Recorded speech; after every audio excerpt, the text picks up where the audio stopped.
Hello friends, എല്ലാവർക്കും എൻ്റെ പുതിയൊരു വീഡിയോയിലേക്ക് സ്വാഗതം. ഇന്ന് എളുപ്പത്തിൽ ഉണ്ടാക്കിയെടുക്കാൻ പറ്റിയ നല്ലൊരു ചെമ്മീൻ റോസ്റ്റിൻ്റെ വീഡിയോ ആയിട്ടാണ് വന്നിട്ടുള്ളത്. ഇതിനു വേണ്ടി 1/2 കിലോ ചെമ്മീൻ ക്ലീൻ ചെയ്തതിന് ശേഷം അതിൻ്റെ വെള്ളമൊക്കെ കളഞ്ഞെടുത്തു വെച്ചിട്ടുണ്ട്. ഇനി ഇതിലേക്ക് ആവശ്യത്തിനുള്ള ഉപ്പും 1 ടീസ്പൂൺ മഞ്ഞൾപ്പൊടിയും 2 ടീസ്പൂൺ മുളക് പൊടിയും കൂടി ചേർത്ത് നന്നായിട്ടൊന്ന് മിക്സ് ചെയ്തതിന് ശേഷം ഒരു 10 മിനിറ്റ് മസാല പിടിക്കുന്നതിന് വേണ്ടി മാറ്റി വെക്കാം. പിന്നെ ഇതിലേക്ക് ചേർക്കുന്നതിന് വേണ്ടി 4 സവാള, 1 തക്കാളി, 3 പച്ചമുളക് അരിഞ്ഞതും പിന്നെ ഇഞ്ചി വെളുത്തുള്ളി ചതച്ചതും കൂടി എടുത്തു വെച്ചിട്ടുണ്ട്. ഇപ്പോൾ ഒരു 10 മിനിറ്റ് ആയിട്ടുണ്ട്. ഇനി ഈ ചെമ്മീനൊന്ന് ഫ്രൈ ചെയ്തെടുക്കാം.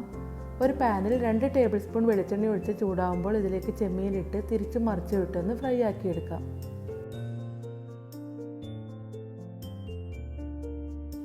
ചെമ്മീൻ ഇപ്പോൾ നന്നായിട്ട് ഫ്രൈ ആയി വന്നിട്ടുണ്ട്. ഇനി ഇത് വേറൊരു പാത്രത്തിലേക്ക് മാറ്റി വെക്കാം. ഇനി ബാക്കിയുള്ള എണ്ണയിലേക്ക് 1.5 ടേബിൾ സ്പൂൺ വെളിച്ചെണ്ണ കൂടി ഒഴിച്ചു കൊടുക്കുന്നുണ്ട്. വെളിച്ചെണ്ണ നല്ലപോലെ ചൂടായി വരുന്ന സമയത്തിലേക്ക് അരിഞ്ഞു വെച്ചിട്ടുള്ള സവാളയും മസാലയ്ക്ക് വേണ്ടി കുറച്ച് ഉപ്പും കൂടി ചേർത്ത് കൊടുക്കുന്നുണ്ട്. ഇനി ഇതെല്ലാം കൂടി ഒന്ന് ഇളക്കി യോജിപ്പിച്ച് കൊടുക്കാം. പിന്നീട് ഇതിലേക്ക് ചതച്ച് വെച്ചിട്ടുള്ള ഇഞ്ചിയും വെളുത്തുള്ളിയും കൂടി ചേർത്ത് അതിൻ്റെ പച്ചമണമൊക്കെ മാറി വരുന്നത് വരെ ഒന്ന് വഴറ്റിയെടുക്കാം.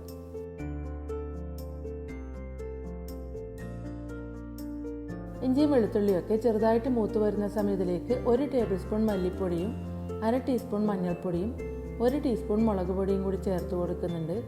ഇനി പൊടികളുടെ പച്ചമണമൊക്കെ മാറി വരുന്നത് വരെ ഇതൊന്ന് വഴറ്റിയെടുക്കാം. പൊടികളൊക്കെ നന്നായിട്ട് മൂത്ത് വരുന്ന സമയത്തിലേക്ക് തക്കാളി അരിഞ്ഞതും കറിവേപ്പിലയും പച്ചമുളകും കൂടി ചേർത്ത് കൊടുക്കുന്നുണ്ട്. എല്ലാം കൂടി നന്നായിട്ടൊന്ന് മിക്സ് ചെയ്ത് കൊടുക്കാം. പിന്നെ ഇതിലേക്ക് ഒരു 2 ടേബിൾ സ്പൂൺ വെള്ളം കൂടി ഒഴിച്ചു കൊടുക്കുന്നുണ്ട്. ഇനി ഇത് നല്ലപോലെ ഒന്ന് ഇളക്കി കൊടുത്തതിന് ശേഷം അടച്ച് വെച്ച് ഒരു മീഡിയം ഫ്ലെയിമിൽ 5-6 മിനിറ്റ് കുക്ക് ചെയ്യാം. ഈ തക്കാളിയൊക്കെ പെട്ടെന്ന് വെന്ത് കിട്ടുന്നതിന് വേണ്ടിയാണ് ഇങ്ങനെ ചെയ്യുന്നത്. ഇപ്പോൾ ഒരു 6 മിനിറ്റ് ആയിട്ടുണ്ട്. തക്കാളിയൊക്കെ നല്ലപോലെ വെന്ത് വന്നിട്ടുണ്ട്. ഇനി ഇതിലേക്ക് ഫ്രൈ ചെയ്ത് വെച്ചിരിക്കുന്ന ചെമ്മീനും 1 ടീസ്പൂൺ കുരുമുളക് പൊടിയും കൂടി ചേർത്ത് കൊടുക്കുന്നുണ്ട്. ഇനി ഇതെല്ലാം കൂടി നന്നായിട്ടൊന്ന് ഇളക്കി യോജിപ്പിച്ചതിന് ശേഷം അടച്ച് വെച്ച് ഒരു മീഡിയം ഫ്ലെയിമിൽ 4-5 മിനിറ്റ് കൂടി കുക്ക് ചെയ്യാം. ഇപ്പോൾ ഒരു 4 മിനിറ്റ് ആയിട്ടുണ്ട്. മസാലയും ചെമ്മീനും ഒക്കെയായി നല്ലപോലെ യോജിച്ച് വന്നിട്ടുണ്ട്. ഇനി ഇത് തുറന്ന് വെച്ച് നല്ലപോലെ ഒന്ന് വരട്ടിയെടുക്കാം. ഈ സമയം ഇതിലേക്ക് ഒരു 1/4 ടീസ്പൂൺ ഗരം മസാല പൊടി കൂടി ചേർത്ത് കൊടുക്കുന്നുണ്ട്. ഇപ്പോൾ മസാലയൊക്കെ നല്ലപോലെ ഡ്രൈ ആയി ചെറുതായിട്ട് എണ്ണയൊക്കെ തെളിഞ്ഞു വരാൻ തുടങ്ങിയിട്ടുണ്ട്. ഈ സമയം ഇത് അടുപ്പത്ത് നിന്ന് മാറ്റി വെക്കാം.